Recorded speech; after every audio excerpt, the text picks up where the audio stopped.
ਅਸੀਂ ਨਹੀਂ ਗੱਲ ਕਰਦੇ ਜਾਈਏ ਮੰਡੇ ਨਾਈਟ ਫੁੱਟਬਾਲ ਦੀ ਕੱਲ ਗੇਮ ਜਿਹੜੀ ਹੋ ਰਹੀ ਸੀ ਬਫਲੋ ਬਿਲਸ ਤੇ ਸਿਨਸਿਨਾਟੀ ਜਿਹੜੇ ਬੈਂਗਲਸ ਆ ਉਹਨਾਂ ਦੇ ਦਰਮਿਆਨ ਉਸ ਦੌਰਾਨ ਗੇਮ 'ਚ ਚੱਲਦੇ ਬਫਲੋ ਬਿਲਸ ਦੀ ਜਿਹੜੀ ਸੇਫਟੀ ਪੋਜੀਸ਼ਨ ਤੇ ਖੇਡਣ ਵਾਲਾ ਡਮਾਰ ਹੈਮਲਿਨ ਉਹ ਕੋਲੈਪਸ ਕਰ ਗਿਆ। ਉਹ ਉਸ ਦੀ ਇੱਕ ਹੁਣ ਇਹ ਜਿਹੜੀ ਫੁੱਟਬਾਲ ਗੇਮ ਦੇ ਵਿੱਚ ਇੱਕ ਦੂਜੇ ਦੇ ਨਾਲ ਖਿਡਾਰੀ ਜਿਹੜੇ ਉਹ ਭਿੜਦੇ ਰਹਿੰਦੇ ਵੱਜਦੇ ਰਹਿੰਦੇ ਆ। ਇੱਕ ਜਿਹੜਾ ਟੈਕਲ ਜਿਹੜਾ ਹੋਇਆ ਉਸ ਤੋਂ ਬਾਅਦ ਦੇ ਵਿੱਚ ਉਹ ਖੜਾ ਹੋਇਆ ਲੱਗਾ ਵੀ ਠੀਕ ਆ, ਪਰ ਅਚਾਨਕ ਪਿੱਛੇ ਨੂੰ ਫਿਰ ਜਿਹੜਾ ਉਹ ਡਿੱਗ ਗਿਆ ਤੇ ਬਾਅਦ ਦੇ ਵਿੱਚ ਹੁਣ ਇਹ ਪਤਾ ਲੱਗ ਰਿਹਾ ਆ ਵੀ ਉਸ ਨੂੰ ਚੱਲਦੀ ਗੇਮ ਦੇ ਵਿੱਚ ਕਾਰਡੀਅਕ ਅਰੈਸਟ ਜਿਹੜਾ ਹੋਇਆ, ਯਾਨੀ ਕਿ ਹਾਰਟ ਅਟੈਕ ਜਿਹੜਾ ਉਹ ਆਇਆ ਆ। ਉਸੇ ਦੌਰਾਨ ਉਸ ਨੂੰ ਮੌਕੇ ਤੇ ਫੀਲਡ ਦੇ ਉੱਤੇ ਜਿਹੜਾ CPR ਦਿੱਤਾ ਗਿਆ। ਐਮਰਜੈਂਸੀ ਕਰੂਜ਼ ਫਸਟ ਰਿਸਪੌਂਡਰਸ ਜਿਹੜੇ ਉੱਥੇ ਉਹ ਪਹੁੰਚੇ ਤੇ ਉਸ ਨੂੰ ਬਾਅਦ ਦੇ ਵਿੱਚ ਹਸਪਤਾਲ ਦੇ ਵਿੱਚ ਦਾਖਲ ਕਰਵਾਇਆ ਗਿਆ। ਪਹਿਲਾਂ ਉਸ ਨੂੰ ਕ੍ਰਿਟੀਕਲ ਕੰਡੀਸ਼ਨਸ ਦੇ ਵਿੱਚ ਦੱਸਿਆ ਜਾਂਦਾ ਸੀਗਾ। ਇਸੇ ਦੌਰਾਨ ਗੇਮ ਦੇ ਚੱਲਦਿਆਂ ਜਦੋਂ ਕੁਛ ਹੋਇਆ, ਬਹੁਤ ਤੇਜ਼ੀ ਦੇ ਨਾਲ ਵਾਪਰ ਰਿਹਾ ਸੀ, ਕਿਸੇ ਨੂੰ ਬਹੁਤਾ ਕੁਛ ਨਹੀਂ ਸੀ ਪਤਾ ਲੱਗ ਰਿਹਾ। ਜਿਹੜੇ ਖਾਸ ਕਰਕੇ ਦੇਖਣ ਵਾਲੇ ਦਰਸ਼ਕ ਘਰਾਂ 'ਚ ਬੈਠੇ ਤੇ ਜਾਂ ਜਿਹੜੇ ਸਟੇਡੀਅਮ ਦੇ ਵਿੱਚ ਸੀਗੇ ਵੀ ਕੀ ਹੋਇਆ। ਪਰ ਇਵੈਂਚੁਅਲੀ NFL ਨੇ ਜਿਹੜੀ ਆਪਣੀ ਸਟੇਟਮੈਂਟ ਜਾਰੀ ਕਰਦੇ ਹੋਏ ਕਿਹਾ ਵੀ ਗੇਮ ਨੂੰ ਸਸਪੈਂਡ ਜਿਹੜਾ ਆ ਇਨਡੈਫੀਨਿਟਲੀ ਕੀਤਾ ਗਿਆ ਆ। ਆਲਦੋ ਬੜੀ ਇੰਪੋਰਟੈਂਟ ਗੇਮ ਸੀਗੀ ਇਹਨਾਂ ਦੋਨਾਂ ਟੀਮਸ ਦੇ ਦਰਮਿਆਨ, ਪਰ ਜਿਹੜੀ ਪਲੇਅਰ ਸੇਫਟੀ ਨੂੰ ਮੁੱਖ ਰੱਖਦੇ ਹੋਏ NFL ਨੇ ਇਹ ਜਿਹੜੀ ਗੇਮ ਨੂੰ ਸਸਪੈਂਡ ਜਿਹੜਾ ਆ ਉਹ ਕਰ ਦਿੱਤਾ ਆ। ਸੋ ਇਮੀਡੀਏਟ ਮੈਡੀਕਲ ਅਟੈਂਸ਼ਨ ਜਿਹੜੀ ਉਹ ਦਿੱਤੀ ਗਈ। ਦੋਨਾਂ ਹੀ ਖੇਮਿਆਂ ਦੇ ਜਿਹੜੇ ਖਿਡਾਰੀ ਆ ਉਸ ਦੇ ਇਰਦ ਗਿਰਦ ਸੀਗੇ।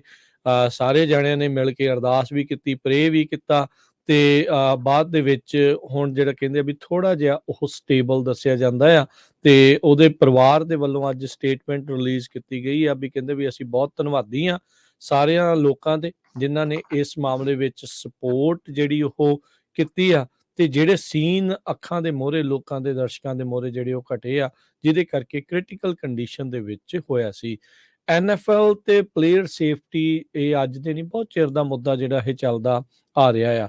ਆਲਦੋ ਜਿਹੜੇ ਐਕਸਪਰਟਸ ਆ ਡਾਕਟਰਸ ਕਹਿੰਦੇ ਆ ਵੀ ਬਹੁਤ ਰੇਅਰ ਇਨਸੀਡੈਂਟ ਆ ਵੀ ਇਦਾਂ ਚੱਲਦੇ ਜਿਹੜੇ ਖਿਡਾਰੀ ਨੂੰ ਗੇਮ ਦੇ ਵਿੱਚ ਜਿਹੜਾ ਕਾਰਡੀਅਕ ਅਰੈਸਟ ਆ ਉਹ ਹੁੰਦਾ ਆ। NFL ਦੇ ਵਿੱਚ ਇਦਾਂ ਨਹੀਂ ਘਟਿਆ। ਹਾਂ, ਕਨਕਸ਼ਨਸ ਦੇ ਨਾਲ ਦਿਮਾਗ ਦੀ ਜਿਹੜੀ ਪ੍ਰੋਬਲਮ ਆ ਇਵੈਂਚੁਅਲੀ ਲੌਂਗ ਟਰਮ ਇਫੈਕਟ ਜਿਹੜੇ ਆ ਉਹ NFL ਦੇ ਨਾਲ ਜਿਹੜਾ ਵਿਵਾਦ ਆ ਮੁੱਢ ਤੋਂ ਹੀ ਜਿਹੜਾ ਜੁੜਿਆ ਆ। ਉੱਦਾਂ ਉਹਨਾਂ ਨੇ ਉਸ ਦੇ ਉੱਤੇ ਆਪਣੀਆਂ ਬਹੁਤ ਸਾਰੀਆਂ ਪਾਲਿਸੀਜ਼ ਹੁਣ ਚੇਂਜ ਜਿਹੜੀਆਂ ਕੀਤੀਆਂ ਤਾਂ ਜੋ ਪਲੇਅਰ ਸੇਫਟੀ ਜਿਹੜੀ ਉਸ ਨੂੰ ਮੁੱਖ ਜਿਹੜਾ ਉਹ ਰੱਖਿਆ ਜਾਵੇ।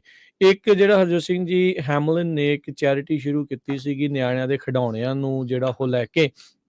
ਜਦ ਇਸ ਦੇ ਇਹ ਘਟਨਾ ਦੇ ਬਾਰੇ ਪਤਾ ਲੱਗਾ ਲੋਕਾਂ ਨੇ ਉਸ ਚੈਰਿਟੀ ਦੇ ਵਿੱਚ ਦਿਲ ਖੋਲ ਕੇ ਜਿਹੜੀ ਉਹ ਦਾਨ ਕੀਤਾ। $2500 ਉਸਨੇ ਰੇਜ਼ ਕਰਨੇ ਸੀਗੇ, ਪਰ ਇਸ ਮੌਕੇ ਜਿਹੜੀ ਉਹਦੀ ਚੈਰਿਟੀ ਜਿਹੜੀ ਟੋਏ ਡਰਾਈ ਫੰਡ ਆ ਉਸ ਦੇ ਵਿੱਚ $4 ਮਿਲੀਅਨ ਜਿਹੜਾ ਲੋਕਾਂ ਨੇ ਇਕੱਠਾ ਜਿਹੜਾ ਉਹ ਕਰ ਦਿੱਤਾ ਹੈਗਾ ਆ। ਸੋ ਹੋਪਫੁਲੀ ਜਿਹੜਾ ਹਰਜੋਤ ਸਿੰਘ ਜੀ ਉਹ ਠੀਕ ਹੋਵੇ ਤੇ ਉਹਦੇ ਥਰੋਟ ਦੇ ਵਿੱਚ ਉਹਨੂੰ ਸਾਹ ਲੈਣ 'ਚ ਕਿਉਂਕਿ ਪ੍ਰੋਬਲਮ ਆ ਰਹੀ ਸੀਗੀ ਤੇ ਫਿਰ ਥਰੋਟ ਦੇ ਵਿੱਚ ਉਹਨਾਂ ਨੇ ਪਾਈਪ ਪਾ ਕੇ ਇੰਡਿਊਸ ਕਰਕੇ ਆਕਸੀਜਨ ਉਸ ਨੂੰ ਜਿਹੜੀ ਉਹ ਬਾਹਰੋਂ ਦਿੱਤੀ ਗਈ ਹੈਗੀ ਆ। ਸੋ ਇਸ ਟਾਈਮ ਯੂਨੀਵਰਸਿਟੀ ਆਫ ਸਿਨਸਿਨਾਟੀ ਦੇ ਮੈਡੀਕਲ ਸੈਂਟਰ ਦੇ ਵਿੱਚ ਉਹ ਜ਼ੇਰੇ ਇਲਾਜ ਆ। ਮਹਿਜ 24 ਸਾਲ ਹੈਮਲਿਨ ਦੀ ਜਿਹੜੀ ਆ ਇਹ ਉਮਰ ਹੈਗੀ ਆ। ਉਹਦਾ ਹਾਰਟ ਬੀਟ ਕਹਿੰਦੇ ਰਿਸਟੋਰ ਕਰ ਲਈ ਗਈ ਸੀਗੀ ਫੀਲਡ ਦੇ ਉੱਤੇ ਤੇ ਹੁਣ UC ਮੈਡੀਕਲ ਸੈਂਟਰ ਦੇ ਵਿੱਚ ਉਸ ਨੂੰ ਉੱਥੇ ਦਾਖਲ ਕਰਾਇਆ ਗਿਆ ਤੇ ਉਸ ਦੀ ਹੋਰ ਅੱਗੇ ਟ੍ਰੀਟਮੈਂਟ ਤੇ ਟੈਸਟਿੰਗ ਦੇ ਲਈ। ਸੋ ਇੱਕ ਵਾਰੀ ਜਿਹੜਾ ਹਰਜੋਤ ਸਿੰਘ ਜੀ ਪੂਰੀ ਤਰ੍ਹਾਂ ਜਿਹੜੀ ਖੇਡਣ ਵਾਲੇ ਜਿਹੜੇ ਖਿਡਾਰੀ ਉੱਥੇ ਜਿਹੜੇ ਮੌਜੂਦ ਸੀ ਦੋਨਾਂ ਟੀਮਾਂ ਦੇ ਤੇ ਜਿਹੜੇ ਦੇਖਣ ਵਾਲੇ ਦਰਸ਼ਕ ਸੀਗੇ ਉਹਨਾਂ ਦੇ ਵੀ ਦਿਲ ਇੱਕ ਹਿਸਾਬ ਦੇ ਨਾਲ ਰੁਕ ਗਏ ਵੀ ਚੱਲਦੀ ਗੇਮ ਦੇ ਵਿੱਚ ਕੀ ਵਾਪਰ ਗਿਆ।